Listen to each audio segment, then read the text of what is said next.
Be honest, baby. It's okay. Because you're gonna feel so much better. You're gonna feel so much better. When they pull this GPS, will it show that you were at home in your bed, or will it show that you were somewhere else? That's the question that was asked. You don't know? This is some shit that's serious. You will kill my family. What am I supposed to do? Robert, you don't understand that you're just as guilty if you know who did it and you're not saying nothing. That's guilty by association. I don't know. Snitching on everybody. If I was going to get charged, why did you make me stay? I said I don't know. My life is ruined. When the bodies of 3 teenagers were discovered over a period of several days in the same neighborhood in Marion County, Florida, the police didn't know what to think. This would set the tone for the rest of the case, as the emerging suspects all seemed intent on blaming each other. The identity of the alleged perpetrator, along with the motive for the heartless murders, turned out to be more alarming than anyone wanted to believe. The police first learned that something was terribly wrong just before midnight on March 30th, 2023, when they received this 911 call. There's a girl laying in front of my road and she's dying. Okay, is she awake? She's dying. I don't know. She's bleeding out of her head. She's gargling on her blood. You need to turn her on her side so she doesn't choke, okay? It doesn't matter what side? Like on what side? No, just turn her on her side so she doesn't choke on the blood, okay? Oh, God. Is she awake? No. Okay, is she breathing? She's breathing. Oh. Do you know how far they are? I don't have an ETA, but they are on the way, okay? Deputies from the Marion County Sheriff's Department arrived moments before the ambulance. While paramedics rushed to try to save the victim, the deputies tried to get a grasp on the chaotic scene. Within 5 minutes of the ambulance arriving, the victim was on her way to the nearest hospital. The Sheriff's Department was left to pick apart the seemingly inexplicable scene. She's not responsive? No, not responsive. You guys know? No, there's no ID, no nothing. Young girl, older girl? Younger girl. The shoe's right there, and that's been moved. She was right there, right? Yeah. And there's blood everywhere. I was not expecting that. No. Well, I thought it was going to be BS, honestly. Yeah, I immediately thought she had got, like, hit by a car. And I seen the big, but I've never seen an exit wound in a head. Yeah. So I wasn't aware. Oh, yeah. She's laying down. It's all pulled out. I mean, it was... And she was still breathing? Rapid breathing. Yeah. But I don't know. Medic said she ain't going to make it. Yeah, more than likely. I mean, if she did, that's wild. When police made contact with the 911 caller, they learned that he was just as confused about the situation as the deputies. He only became aware that something was amiss when he got a call from his neighbor across the street. You didn't hear nothing at all? She told me it sounded like someone crashed into my dumpster and then there was like 2 shots. The neighbor in question made her way over to talk to the deputies directly. Unfortunately, what she said only served to make the situation even more mysterious. So, around what time did you hear? You said it sounded like a gun, Yeah, it wasn't a loud gunshot. I would say about 20, 30 minutes ago. It wasn't a loud gunshot, but I heard about 4 or 5. And I kind of blew it off casually, and then I just looked out of my window because I did think it was strange with it, how late it was.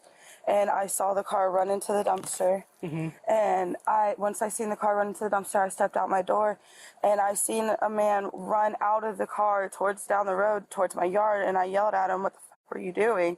And then I seen him run back towards the car, take a minute, and I was calling him because it was his dumpster, and I seen him skirt off into the neighborhood. Did you see if anybody was in? Was it only one? Was there I several only people? seen one person running, and it was a male. It I mean, had a some male figure. terrible food Had today. a hat on. I want to say he was like 5 foot, maybe, but it was only one dude running down the road. This once again tracked with the evidence, as police found several sets of footprints at the scene. Did you hear the crash first, or did you hear what sounded like I heard the gunshots first. Where did you? The deputies closed down the main entrances and exits to the Forest Lakes Park neighborhood, hoping to catch the alleged shooter as he attempted to flee. Unfortunately, the area was heavily wooded, with plenty of places to hide and lots of back roads.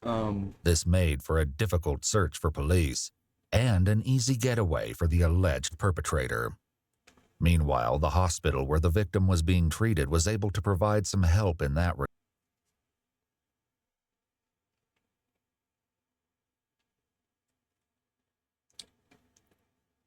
Did they find the dude who ran from the car? Couldn't they like put dogs on it and track him from when he left the car to where he went? Regard. They identified the girl as 16-year-old Layla Silvernail. Her grandparents, who were her legal guardians, were understandably distraught. Detectives first made contact with her grandfather, Kenneth. Layla was found, she was apparently with a gunshot wound, and she was taken to the hospital. So that's part of the reason why we came here, was to let you know about her status, but we also wanted to know any information that you had about who she was with yesterday, who she hanged out with. What's she in the hospital for? She had a gunshot wound. Huh? She was shot. You're kidding. No, that's what I told you when This is what I've been trying to tell you. You're hanging around with a crew. Kenneth hurried to the back of the house to get his wife, Lisa.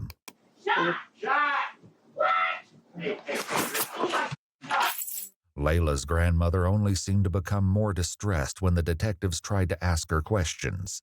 Lisa, come here. Lisa, have a seat right here. Is my granddaughter okay? Will she be okay? She's going to be at the hospital. I don't know anything. That's why I Lisa, need to talk to you. I'm the victim advocate, okay? I'm here for you. Have a seat for us. We need some information so we can find out who did this, okay? I'd like to know too. We I will go and I will shoot their asses. Oh no! Listen. Where was she shot at? Does anybody know anything? She was shot in the head. Listen, that's all we have right now, okay? This can't be happening. This can't be happening. The situation was actually more horrifying than Lisa knew. Early on March 31st, the morning after the shooting, the police stumbled upon the last thing they were expecting.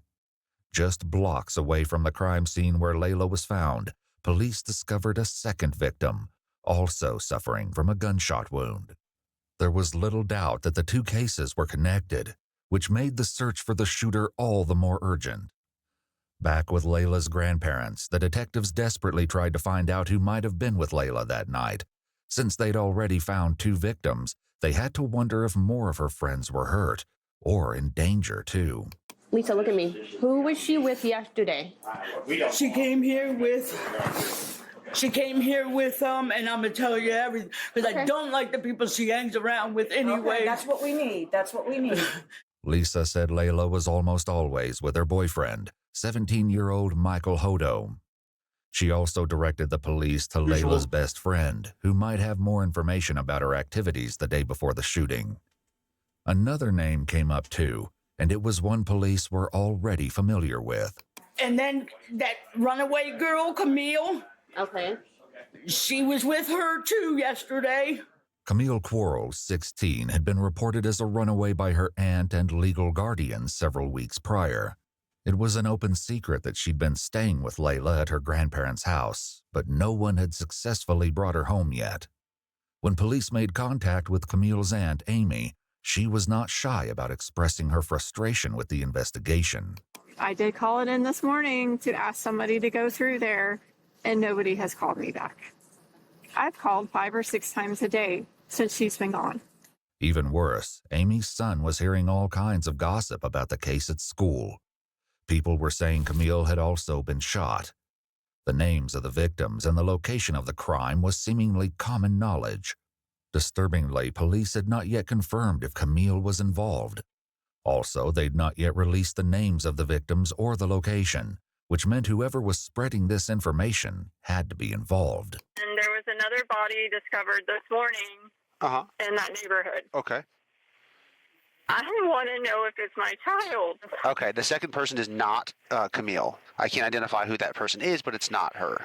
The identity of the second victim only made the case more dire, especially in regards to Camille's safety. Frustratingly, the police were still in the dark about most of the lead up to the crime, up until they got in touch with Layla's best friend, Gabby. She was more forthcoming and told the detectives that she'd spent the day with Layla and her boyfriend, Michael Hodo, and several other teens who would soon become an integral part of the case. Was there anybody else in the car other than you, Layla, anytime during the day? Camille was there. This was the second statement placing Camille at the scene of the crime. But disturbingly, there was still no sign of her. Listen, I just had a thought, and it's not with the video whatsoever, but I just gotta share it real quick, if that's fine. Do you think air conditioners in the summer, do you think they create the winter? And then vice versa? Let's go back to the video. Prior to the shooting, Camille's aunt said she'd caught sight of her at the park once or twice and kept a close eye on her Instagram feed to see what she was up to. Since the night of the 30th, though, it had been radio silence. Back with the detectives, Layla's friend recounted their travels throughout the day and who else was with the group. We went to Rob's. We went to, like, you know, like, I don't know if it's abandoned. Do you know what a trap house is? Yeah. Okay, so apparently, like, this kid Rob, I don't know him personally, but they do. Okay. They're like friends or whatever, and we went over there and we chilled over there. Significantly, Gabby said that Layla had been the one driving all day, but the only sign of her vehicle, a white Chevy Cruze, was a tire track left at the crime scene. The police hoped that finding the vehicle would offer some insight into what happened the night Layla was shot. Do you know his last name or anything else about Rob? No, I don't really know if Rob is like his real name or not, because I know some people know him as Reaper, Rob, and stuff like that. So Was anyone else there at the house besides the three of you and Rob? Reaper Rob. There was this kid, Oh, shit. 35, but I don't know his real name. What's 35 look like? I don't know. He's 12. He's a little kid. Is it 12-year-old? Detectives knew they needed to track down Rob and 35. They started with Rob, who they believed to be 17-year-old Robert Robinson, who was already incarcerated at a juvenile detention facility for a different offense. When detectives asked him about 35, he directed them to a boy named Christopher Atkins. Shockingly, Gabby was right. He was only 12 years old. Since Chris and Rob were both minors, their mothers were asked to join them at the police station before any conversations took place. Chris's mother, Ashley, was the first to arrive. I don't understand. Where the hell is my son? If he being questioned, why the fuck I'm not in there?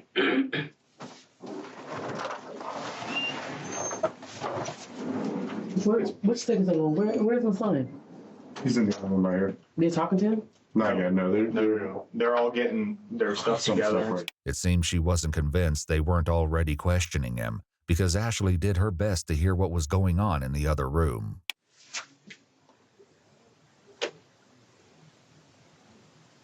After almost 2 hours of waiting, she was finally escorted to the next room to join Chris, who was visibly trembling. Can I put this right here? Sure. Yes, ma'am. Absolutely. Did you want another jacket? That's okay. Are you sure? You look like you're cold. Let me get you. You say you have 4 siblings? Okay. You guys get along okay in the house? The detectives set about gradually breaking the ice with Chris, all the time appearing hyper-aware that he was only 12 years old.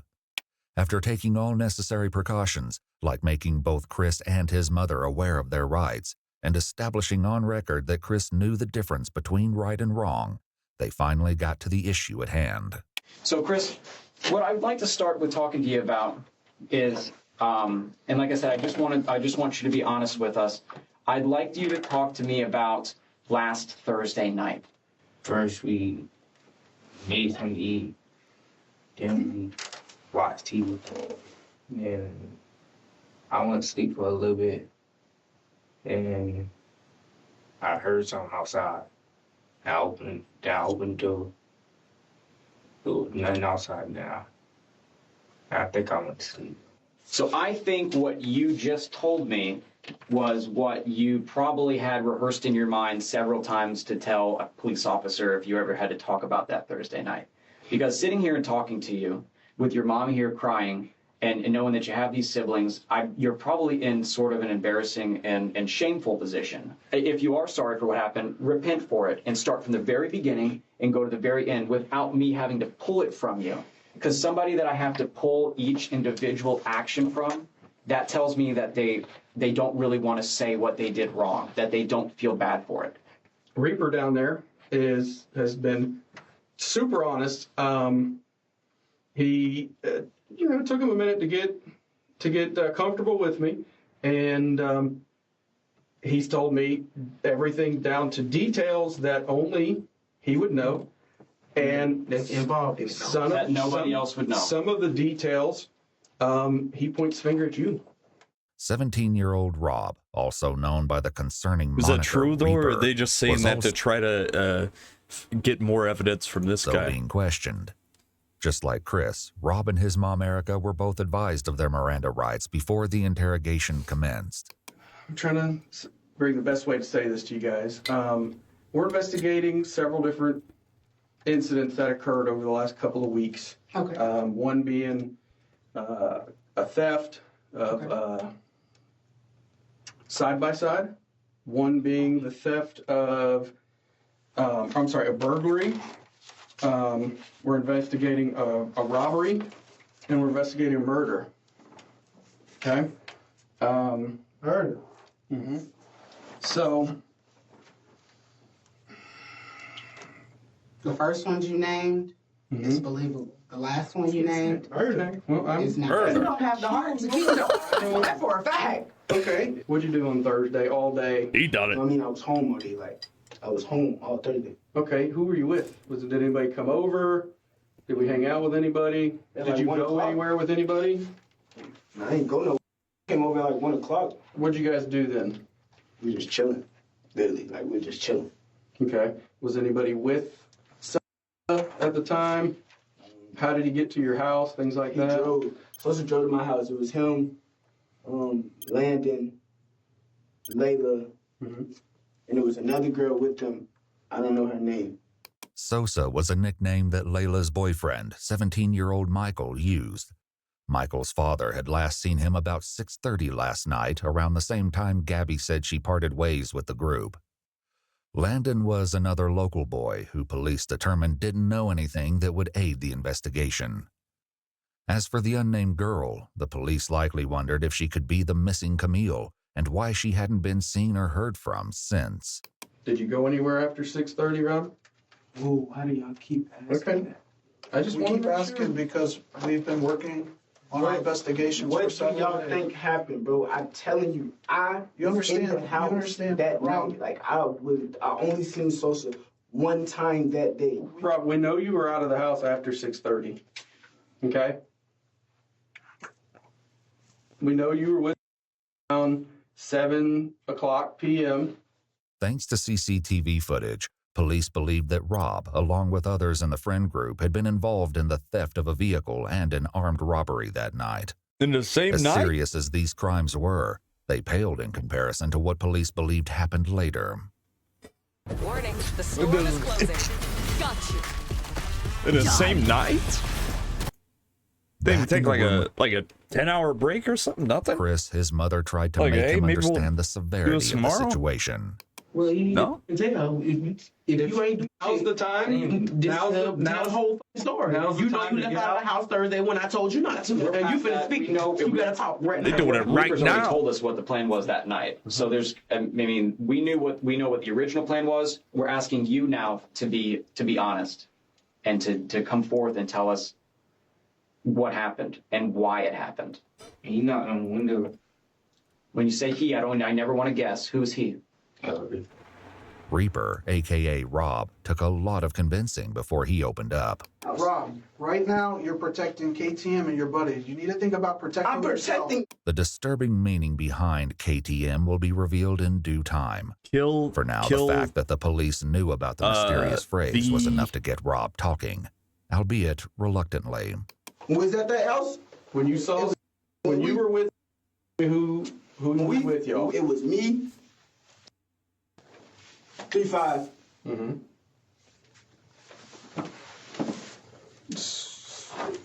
Layla was there.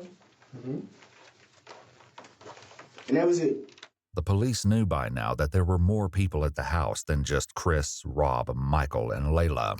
Did you go anywhere with them that night? No, I ain't go nowhere with them. I just told you. I went, I swear to God, was at the house. They said they was finna leave. I went back home. Actually, Mom, I didn't come in until like late. I didn't come in till after 7 anyways. You don't know what time you came home. Now, but they said about what night Mulaka at 7:10. What I'm saying is, you don't know what time you came home because you defy your curfew so much. You don't know what time you came in. It might have been 8 o'clock. It might have been 7:30. It might have. She ain't play no fucking games either. Know. What I'm saying is, if you know something that they're trying to get out of you, I don't give a who your friends are, who you trying to protect. I gotta get to work, and I'm sick of dealing with this jail. Cause you choose to have friends. You need to be honest. Unfortunately for Rob, the police already knew that he was still holding back the dark details of what he got up to that night. What about a cell phone? Do you own that phone? That's a good mother. Yeah, I own that phone. So do you all want permission to check the location? That would be great. Yeah. No. That would be great. What do you mean no? Oh, they can check my phone. They might find they're not looking in your phone for anything else. So you're certain that your phone GPS will keep you at your house that night? Are you? Are you? You better say no now. So we don't. Damn. No. I can just tell you, I really don't know nothing about no murder.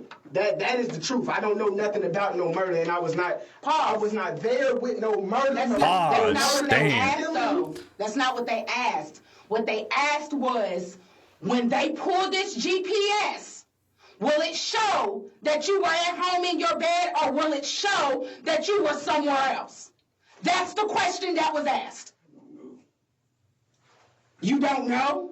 I don't know what y'all want me to do. Like, I'm telling you stuff. They telling me I'm lying, and I'm telling them the truth. And you sitting there going with them. Why are you believing them? They are not your son. Stop believing them. Oh, no, I was not there. Like, I didn't say I was not there. You were there. Wait, first and foremost. You sitting there just moving everything you're saying. No, first and foremost, you lie so much, I don't know what to believe what comes out your mouth. Oh, You shit. done burnt the bridge that's been gone. You better hire your own lawyer, brother.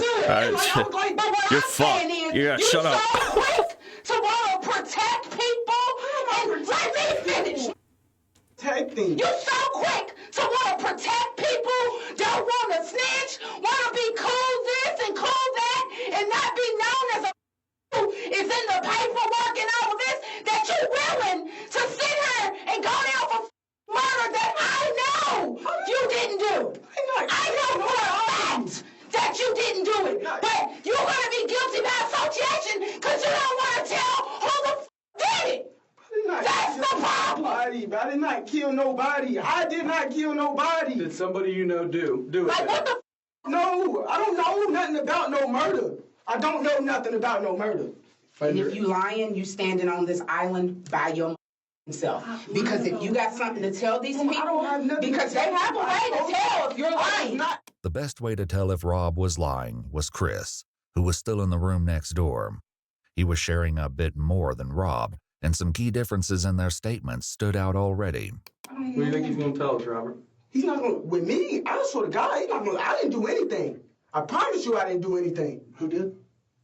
I don't understand why you keep lying. And then you go back. It's going to be a snitch. And that doesn't matter. Kill me. It don't matter. That is a snitch and I will die. This is not no joke. You would die. Like, you would die for snitching out here. People die for that. Real talk. Mama, people get blocked and killed for snitching. Well, we're talking about life sentences here. Right. And this is like really just listen. Your actions and the people you choose to hang with and all of this I didn't kill anybody. Is slowly killing me. I should just pause. Let me talk. I'm supposed to be at work right now. I just took a promotion. I can't keep missing work over that you are doing or the people you hang with or just any of that. Like, I don't know if you know or not, but they threatening me with contempt of court because I don't come to none of your court stuff for the other shit you got going on. I make sure you get there, but I cannot keep missing work. And you sitting here in my face telling me that you don't want to snitch because your life is they gonna kill you. Pause. You don't know. It wasn't me. I didn't say kill nobody. They trying to get me saying that you killed anyone. Robert, you don't understand that you're just as guilty if you know who did it and you're not saying nothing. That's guilty by association. Like, what part of that is not clicking for you? I feel like she's kind of yelling at me. Who killed these kids? I didn't do You it. need to tell him. Some part of this tirade must have made an impression, because at long last, Rob shared his version of events. Taj killed all three of them. Whoa. Okay. Tell me about it. Oh, shit. Were you there? Holy shit. Were you there? Let him talk. Tell me the whole story. Rob just mentioned 3 victims, Oh, but the 3 of detectives had so far only asked him about 2.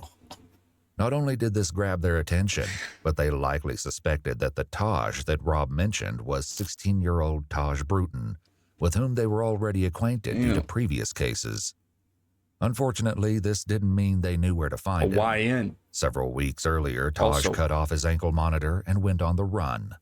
The detectives would focus on this after they got more of the story from Chris, who picked up the story after he said Rob, a.k.a. Reaper, knocked on his window.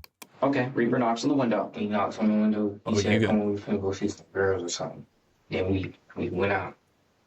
And this girl and the boy picked us up. I don't know what. This girl and the boy. Describe. From Rob's statement, the police believed this had to be Michael and Layla. He made no mention of Camille, however, even when he explained where everyone was sitting in Layla's car. The seating arrangement would be crucial later. Layla was driving, Michael was in the passenger seat, while Chris and Rob were in the back seat. But they weren't alone. Then somebody came in the car, I don't know what his name. It was like somebody in all black. Okay. And how does this person look? I know you said he's wearing dark colored clothes, right? I heard you say that. Ski mask on too, yeah. I'm telling you what, if somebody got in the car wearing a ski mask, I'd be like, what is going on? But that didn't appear to be Chris's response, and the detectives likely had a horrible inkling as to why. Yeah, I looked at Rob, I was like, I thought we were going to see some girls. He's like, yeah. I was like, oh, all right. And then we kept driving again. Throughout his interrogation, Chris would only refer to the man in the ski mask as the X-Man. Luckily, Rob had already revealed the identity of their companion. We went to pick up Taj. As soon as Taj came out, that was the first thing he told me, like, we knocking on. We knocking on. I was like, nah, but I ain't even trying to do all that. It took a little more persuading, but Rob eventually told the police that they could find Taj at his girlfriend's house. They picked him up and brought him to the station after they finished talking to Chris and Rob. But instead of clearing up the questions detectives had, Taj made everything more confusing. He said everything was Rob's idea. I'm sitting right next to him. And he whispered in my ear, he was like, bro, I'm finna rob these tonight, bro. I look at him like, what you mean you finna rob these tonight? He's like, bro, so saying, Layla, bro, they got a pound of weed, they got me some money, bro. And if they don't go for it, I'm gonna kill them. That's exactly how he said. At this point, I'm frantic, but I can't, if I tell Sosa, right, Rob's sitting right next to me, so therefore he's gonna shoot me. So I'm sitting here, I'm scared as hell, so I'm like, I ain't got no choice but to just sit here and just, it is what it is. Rob told over a fucking pound of weed? Dude. Told detectives that it was the other way around. It was so random. Like, he just said he wanted to knock him off. I'm not thinking he's serious, though. At the time, when he first said it, if you would have seen his face, he was laughing. If I would have really thought he was finna kill I wouldn't have got back in that car. I would have stayed right there and called my mom and be like, can you come get me? I didn't think he was serious until when the car started slowing down and I seen him up the gun. Rob said that Taj did this because he wanted to take Michael's firearm. Over in Chris's interrogation room, his story aligned with Rob's, for now. What triggered him to just start shooting? I'm trying to figure out. Is something in between that you're not saying? Because I think the person that, the white guy, I think they said he had a lot of money or something. Oh, so it was set up as a robbery. Okay, now we're getting somewhere. Okay. So they were setting up to rob the man. Did Reaper mention that to you, that something was going to be set up or anything? He didn't even know. All I heard was pow, and I thought somebody was shooting at us, so I hopped out the car and ran. I'm looking. Boom! Boom! Once again, Taj's version was a little different. 3-5 shot at Sosa. Boom. Layla got shot by Rob because that was diagonal. It was crazy as fuck. Just like that. It took 2 shots. It went over shit. It took 2 shots to kill both of them. The police knew at least Everyone's part of this was snitching. true. Jesus. Who shot who was yet to be determined. But tragically, they'd confirmed It's the not like second everyone's snitching, but when everyone's snitching,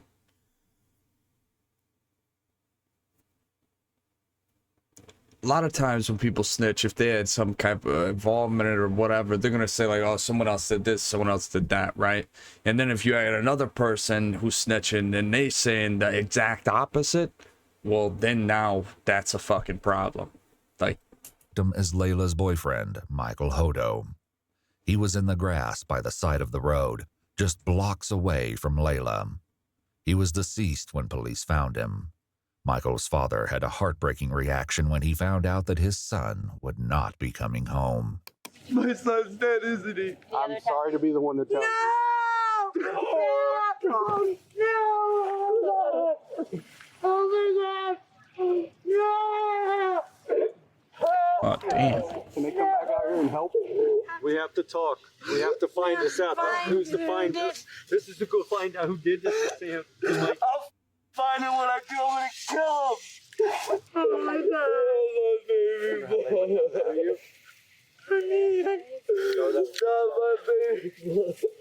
While Michael's family reeled from the devastating news, Chris continued with his upsetting story about Michael's final moments. And you said he shot this white guy first? Yeah, the white guy was like sitting like this. And like, where'd he shoot him at? Like, right here. And the gun was pressed up against his head? Is that what you're... I think it was like... Okay. And then, what about the white girl that's driving? Tell me about that. He turned the gun and shot her. Where'd he shoot her at? I don't know. Rob agreed, which would soon become increasingly rare. Where did he shoot Layla? No, I think it was headshots. On the other hand, Taj put the blame back on his 2 companions. I know he shot Sosa in the back of the head. I seen that happen. I seen Rob try to shoot her, right? And when he tried to shoot her, he shot her, and then his gun didn't go off, so he reloaded it again and shot her. All contradictions temporarily aside, Chris added another disturbing detail. Did he see it coming? No, it was like to the back of his head. Okay. Did he have any time to defend himself? No, but Taj just upped it and shot him in the head. At this point, police were still searching Forest Lakes Park for evidence. Now that they knew the shooting had occurred in Layla's car, it was more important than ever to find the vehicle. Most of all, though, they were looking for any sign of Camille. They hoped to find her alive, but the police were likely aware that, like Layla, she could be seriously injured and in need of medical attention. If that was the case, every passing moment decreased her chance of survival. For the time being, though, her family was left in an exhausting state of limbo. The situation was made infinitely worse by rumors that Camille had been caught up in the shooting. Frustratingly, the police still had no concrete answers for her family. They had to hope that Chris, Rob, and Taj would ultimately provide an explanation. They got even closer when Chris continued with more of the story, but once again, the details started to get shaky. Was the car driving whenever they got shot? No, it was just like, it stopped, and then like it kept going. Like when I hopped out the car, it kept going. Where did the car keep going when it kept going? Like to a dumpster. Did you get back in the car? Yeah, I got back. I mean, did you want to get back in the car, or did you not? No, you didn't want to. Okay, what made you get back in that car? Explain to me that. Because he had a gun, I thought he was going to get shooting at me. Because if I was just with him and if I was just with him, he just killed somebody. And he probably would kill me too. See you. Fuck, On dude. the I'm contrary, fucking. Rob said that he was the one who jumped out of the car. I'm fucking. When he shot Layla, Dude, I got out the car because the blood started dripping. I ain't wanted to get on me. Taj claimed the same thing. I'd be fucking. They still shooting because it was like 4 to 6 shots. I don't know exactly how many shots it was, but it was a couple shots. So I'd be out running those bullets. That's all. This lady's I'd be over there fucking. like, I'm running. I'm trying to hide in the forest. I don't know what the fuck I'm gonna do. I'm trying to call spring everything. So this lady, hey, what's going on over there? He sees me, or I guess he run back over there. I'll run over I'd be there. rolling, Like, dude. What is that third? So I'm like, I'm gonna just do what you tell me to do. I just want to go home. So The only thing that this established was that at least one of the boys had gotten out of the car. But this wasn't news, as the woman who saw the car hit the dumpster also told police that she saw a male figure running around shortly after she heard gunshots and saw the crash. The detectives decided not to challenge the boys on this front for now and pushed for the truth on more important matters instead. They started with Rob. What happened to Layla? Where did they... I don't know. Taj threw Layla out the car and hopped in the driver's seat and started driving. Rob said Taj repeated the process a short time later. Taj pulled body out the car, he patted him down at the mechanic. He grabbed the mechanic, got back in the driver's seat, and he drove off. Was that next to Layla where she was pulled out? No, it was in a different spot. This made sense to police because the second crime scene, where Michael's body was found, didn't have much blood. There were, however, what appeared to be drag marks leading from the road towards the brush where the body lay. Did you help take... I ain't touch nobody. I ain't touch a body. I ain't touch nothing. I swear to God, I ain't touch nothing. Once they was dead, I said, take me home, man. Take me home. Yet Taj said that wasn't how it happened. Rob drives. He pulled Layla out of the car. That's why she got left by the dumpster. He starts driving. He's driving. We go around the corner. He goes over to Sosa. Sosa had, I think, in his somewhere on him. So he pulled Sosa out of the car. He just dragged him over in some woods or some shit. And were you driving the car? No, I was not driving the car. The detectives asked Chris similar questions. Did you pull her out of the car? What is Rob doing during all this? He was sitting in the back seat. What's he saying? He was like, oh, he was like, go. And what happened next? Yeah. Then he drove all the way out there in Ottawa. And he tried to put a thing in the river, but I think got stuck or something. What thing are you talking about? The car. Okay. Once again, the detectives already had information that would let them know if one of the boys was lying. The search of Forest Lakes Park had finally paid off, leading police to another grisly and tragic discovery. Taj picked up the story again to tell his version of what they did with Layla's car. We get over here to this lake. It's dark as hell. 3-5 get out of the car. He got out of the car. Rob tells him, hey, start wiping everything down. So he started wiping everything down. He's wiping everything down. The door handles, everything. He's wiping everything down. So after he started wiping everything down, Rob takes Layla's phone and Sosa's phone or whoever phones he found in that bit, throw him in the lake, throw him in the lake.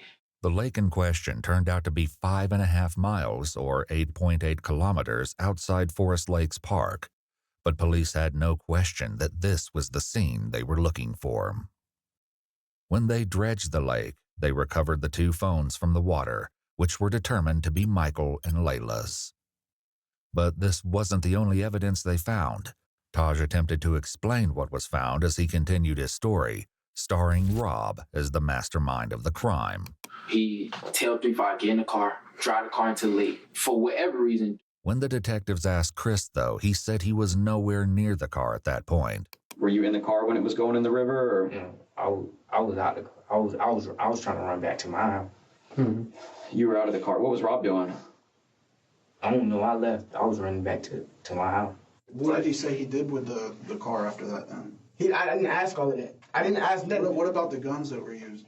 I don't know where those at either. Oh, it's barely in the lake. Okay. Like when he drives, it might be the 2 front tires in the lake. It might be a little bit more in the hood, but the back of the car, all that is still out of the lake.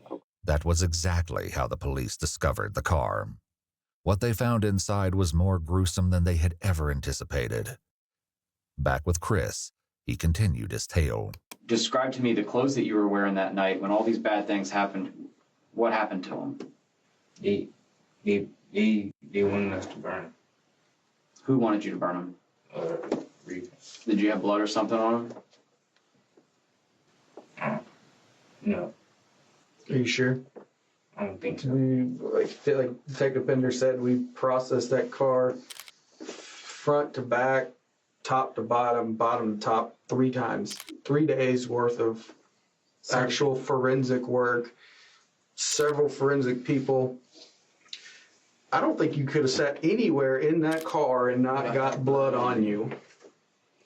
I think it was something on my shoe. I'm standing over here scared as like I think it's blood all over me, but it's dark, so I don't know. But I think it's blood all over me. Rob said burning the clothes was all Taj. Taj, of course, said it was Rob. Regardless of who had the idea, the police found the remains of clothing in a burn pile in the forest, including pieces of shoes, sweatpants, and sweatshirts. However, this was not the only clothing item the police... You sit in a car in the back seat, and the only place you get blood on is your shoe. Police discovered intact. Chris's shoes, which he described as Nike slides, were found discarded in the bushes, and a single glove was found near Michael's body. Another was found near the lake. The police asked Taj about this. So were you wearing gloves at this time? Yes, I was wearing gloves because, like I said, I was supposed to go pee. And what about Rob? Rob was wearing gloves too. Yeah, Rob was wearing gloves. Taj revealed that the original plan was for the group to go car hopping that night, which was why he was wearing gloves and a ski mask. But police had to wonder if there was a far darker reason the boys brought these items. For now, the detectives wrapped up the conversation with Rob. Do you feel a little better now that you were honest? Did you need to get that off your chest? Worse. Now I feel like I just snitched on everybody and The detective stepped out, but little did Rob know that his night at the police station was far from over. There was a lot more that he needed to fess up to, but for now, he was left alone with his mother. They might charge you because you were there and you didn't come forward. did come forward. I'm talking about when it happened. I just told him everything. I'm just letting you know, Rob. You don't understand. I'm gonna get charged for murder. Mama, what was the point of me snitching on everybody if I was gonna get charged? Why did you make me snitch? I said I don't know. What's the point of snitching? We're gonna ask you to step out now.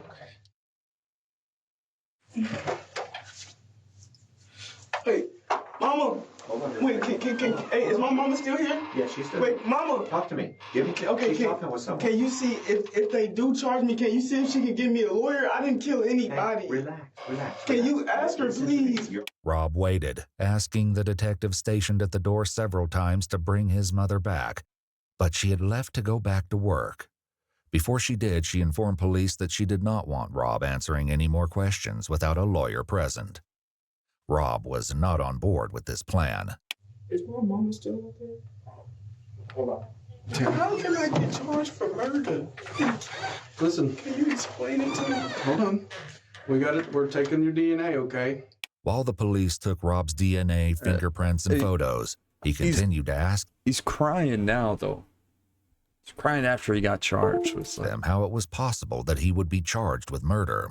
Listen, can I tell you the situation, please? Or after he, Let them do you know. Your mama's not here yet. We can't talk to you. She's close? I don't know how far she got, but she is on her way. Rob's interrogation might have been on pause, but the conversation with Chris remained in full swing. The questions he faced were about to get a whole lot harder. They executed a search warrant on the house, which they did collect some things, and I'd like to talk to you about those things too. Mm-hmm. But because you, because it looked like a surprise on that. Yeah, like what was in my house that got to do with this homicide? And I will, and I'm going to tell you about that because, like I said, I'm not going to leave anything out. It's I can tell you, it's pretty damning. I guess I would use that word. So, are you serious? Do you own any firearms, ma'am? Does anyone in your home own a firearm? Okay, because I'm pretty sure they found 1 or 2 firearms in the house. And I'm sure you guys have watched CSI, right? We can take a firearm, we can shoot it. That round that you shoot, we can take, and we can put it into a computer and tell you who got killed. And actually compare it to other fired casings, like the shell from the bullet. She knows. He told me who the gun's from. Why would you hold guns from when you know something that dumb just happened? That was stupid. When Reaper gave you these, you think that they're going to be related to this?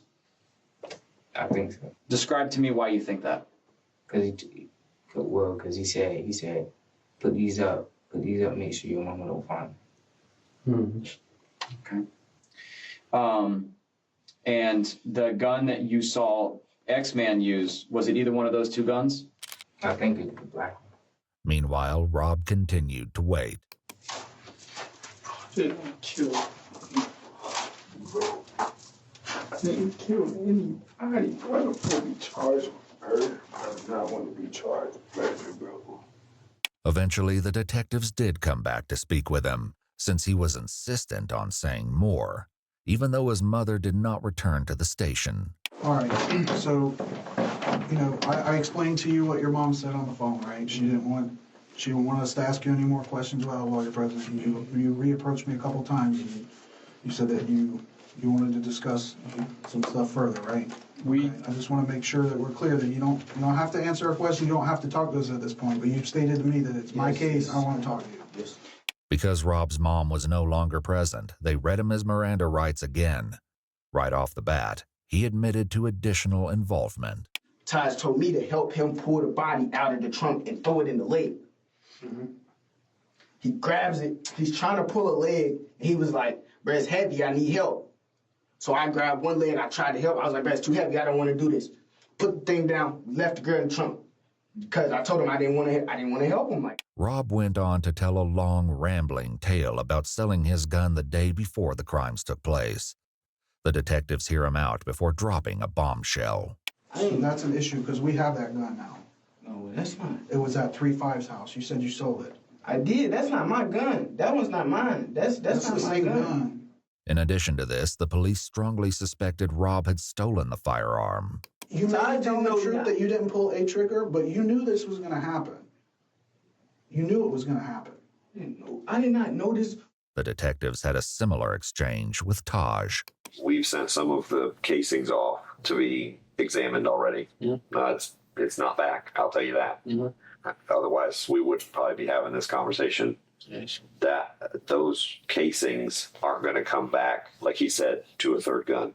To a third gun, they shouldn't.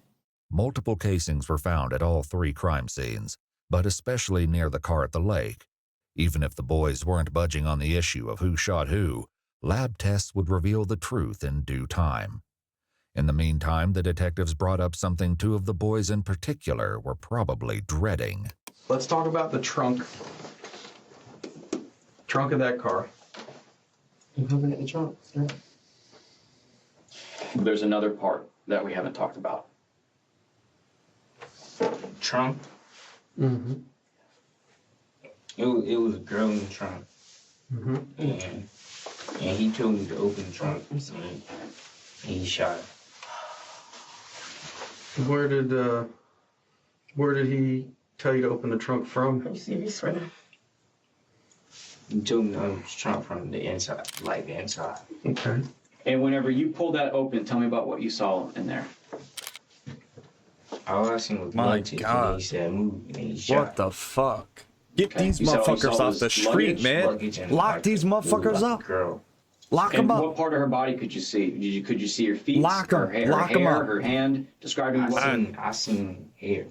I did not even know it was another person in the trunk at all. Okay. So you just riding around and she's just in there? Yeah. Fuck that we shit. rode around like that before, though. Just because there ain't no room for all the people? Just because there ain't no room for all the people. When you go to open up that seat, what were you thinking in your head? Like, what am I gonna do? I don't know. I was confused. I was like, yo, like I was thinking like there's a person back there.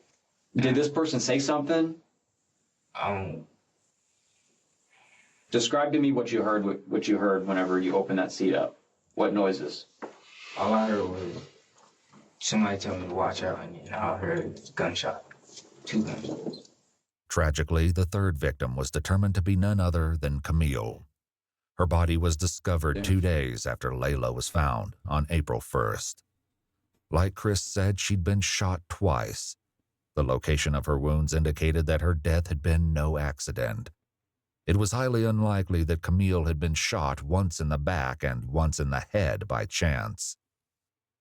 As soon as she was identified, law enforcement made contact with her aunt, Amy, for a difficult conversation. So you probably know why we're here, where we've been investigating the incident that happened Friday involving Layla and the other individual that was found deceased. You know, it took us a little while because we couldn't positively identify her, so it took us a little while. But, you know, we're certain that it's Camille that is now deceased. Probably to detectives' surprise, Amy remained stoic.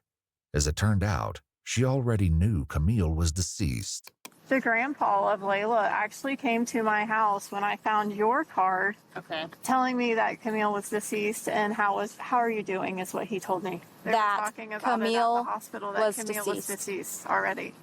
I had a mother call me at midnight last night that, my phone has not stopped. While Amy tried to come to terms with the loss of her niece, the detectives at the police station asked Chris more about the specifics of Camille's murder. What happened after he shot her? He closed it, and we left. How many times did he shoot her? Yeah, that's what we're gonna. I think once, twice. Well, what is it? One twice. Twice? Okay. Do you know what part of her body he shot her? No, when I opened it, he heard everything, so I looked away. As if this wasn't horrific enough, Taj put forth an even more disturbing version of events. Predictably, he insisted he was not the shooter. The culprit he named was spine-chilling.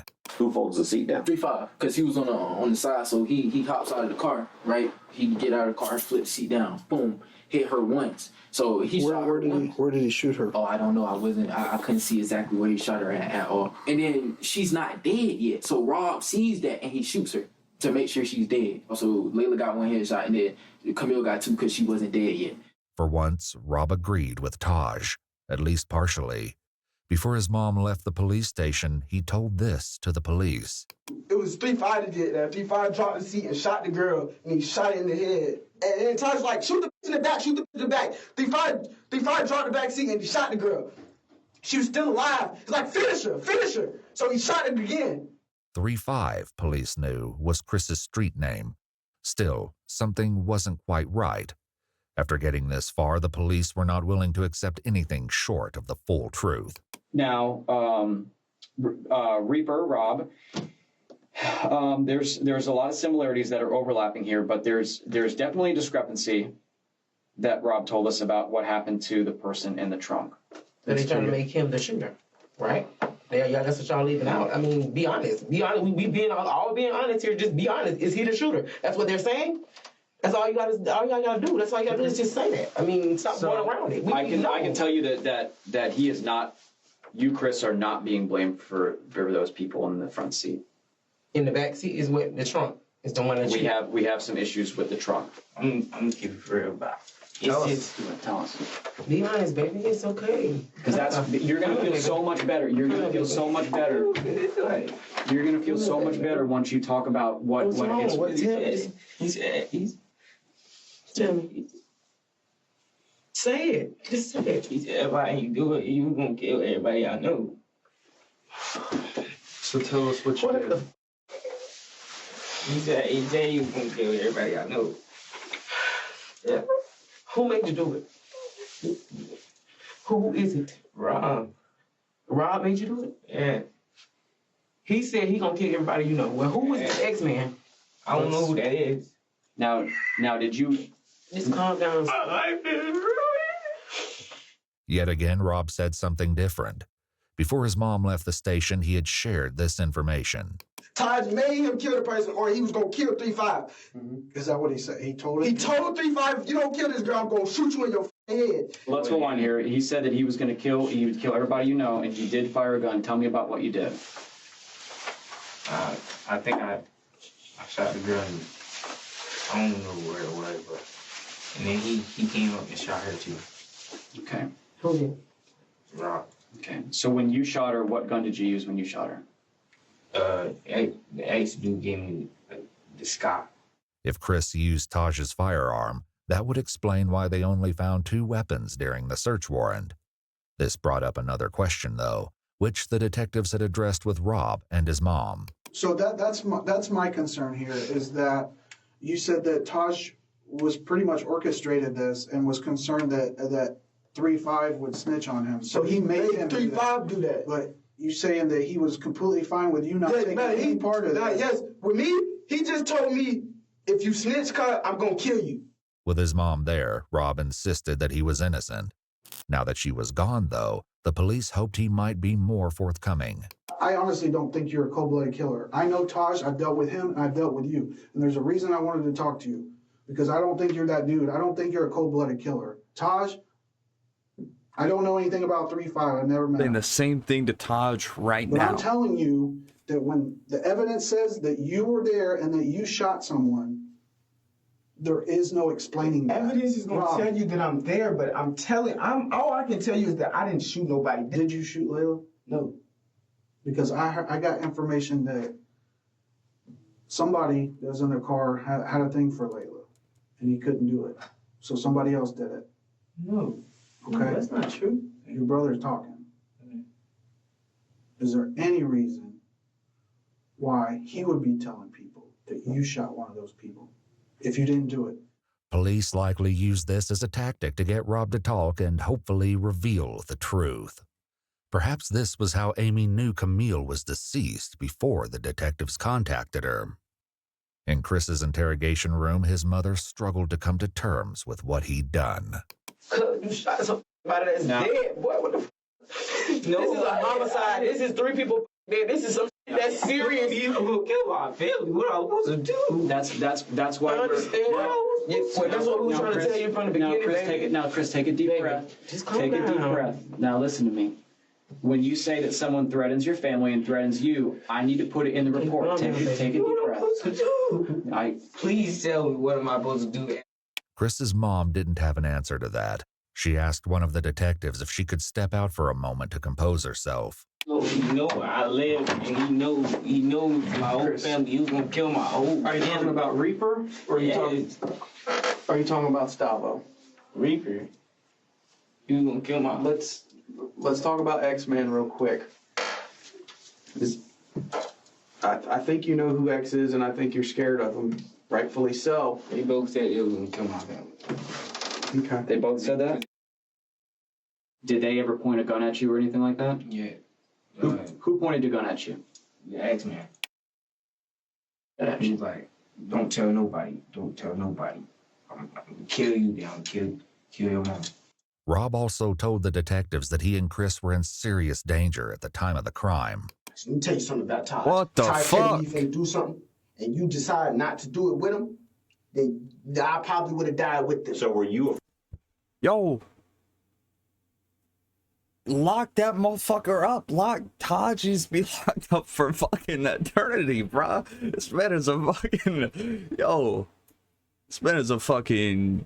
whatchamacallit? afraid of Taj that night? Because if I did not do what Taj wanted me to do, I would have died that night with them. Taj is that bad a dude? Bro, Taj, on the other hand, claimed Rob always planned to let him take the blame. If anything, if one of us go down in anything, and Todd, it was you. You did it. Everything. You did it. Legit. You shot everybody in the car. It was not me. If he got caught up, then then he was gonna go find my mama.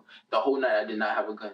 Rob continued with his story, claiming that he only participated out of fear. Did Taj tell you to put the gun to somebody? But Taj told me he told me he gonna kill Sosa. He wanted me to shoot Layla, and then he wanted 3-5 to shoot the girl in the back. I told him I didn't want to do it. Told me if I didn't do it, he was gonna kill me. You hold the gun to Layla's head? Yeah, but I tried to shoot it, but it clicked. I tried to shoot, but it clicked. Like, I didn't have it cocked back. I tried to shoot it, and it clicked twice, so then Stavo just did it itself. That's why. I'm thinking my gun wasn't coming back. Listen. I'm telling y'all the truth, and y'all still think I'm lying. Like, what I'm supposed to do, bro? Okay. So how long before he actually pointed the gun, he told you to shoot Layla? We was already in the car. Like, he put it in his notes, showed me, and then deleted the note. When was that in the night? How early? How much before? No, that was like right before it happened. Did you shoot that girl in the trunk? In the trunk? Yeah.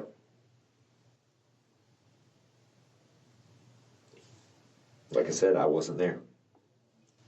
T5 shot that girl in the trunk. Still, the police suspected something was being left out. Was she still moving after you shot her? He said she was still breathing or something. Who said that, X-Man or Rob? Did you shoot the girl once or did you shoot her twice? I mean, it doesn't matter at this point. I shot her once, and he shot her again. Chris was talking about Rob. Thankfully, the police were finally getting somewhere with him, too. You shot her once. How many times you shoot her? Once. You shot her once? Where'd you shoot her? I don't know. Yeah, you do. There ain't no question. There ain't no question where she was shot. You talking about one end to the other. Where'd you shoot her? Just shot, bro. I seen her and I shot. Like, why? Because she was still alive. She was gonna snitch on us all. We was all gonna go to jail for life. I didn't want to do none of it. If I didn't kill that girl, Stavo was going to kill me. I swear to God. I'm looking at her in her eyes. She's dead. Finally, the truth came out.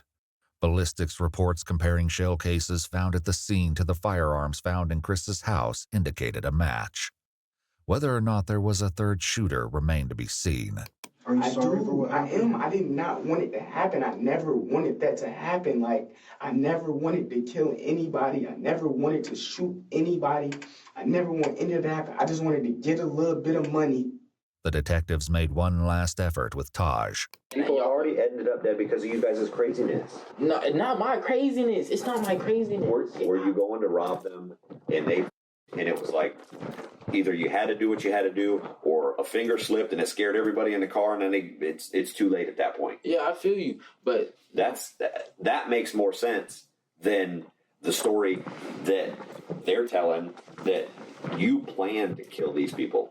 That from the beginning of the night. I didn't shoot no gun. We talked to Rob and we talked to Chris for hours. For whatever reason, one of them was more afraid of bringing you into the middle of this than they were Rob. So for that story that Rob's this guy that's, threatening everybody or his people threatening people or your people, I just don't see that. But Taj remained stalwart, insisting that he had never used a firearm that night. The detectives hoped that unpacking one final secret could be the key to determining the truth about his involvement. They turned back to Rob to accomplish this. Like Chris and his mom, Rob was also given a jacket to keep warm in the cold police station. But he used it in a less typical way. Even as he tried to get comfortable in the interrogation room, one of the detectives returned to unpack a final secret to try to pull the case together. The KTM, what exactly... What is it that you guys do? What is it? Like a gang? No. It's the first time. Looks like he's a seat. He looks like... It shit has me anxious as fuck. I don't like this. So how many people consider themselves a part of KTM? A few of us, me. Stavo, P5. Rob's list went on, but he only had nicknames for most of the KTM members, not their real names. Notably, Michael, Layla, and Camille were not included. I was the leader of it. Chris was somehow even less willing to give up the details of KTM. What's the deal with the KTM thing? KTM. Huh?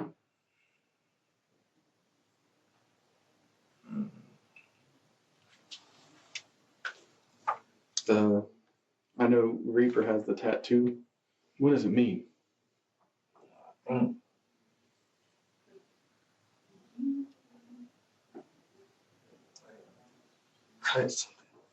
Cutthroat? Cutthroat mentality? Does that sound right? What exactly is that? Cutthroat Mafia. Like just a made-up gang name, or? One of Michael's close friends eventually came forward, provided the police would keep his identity anonymous, and confirmed that KTM was indeed a gang. His description of their activities was chilling. Their mentality is a mentality that they'll do anything to you and not give a fuck.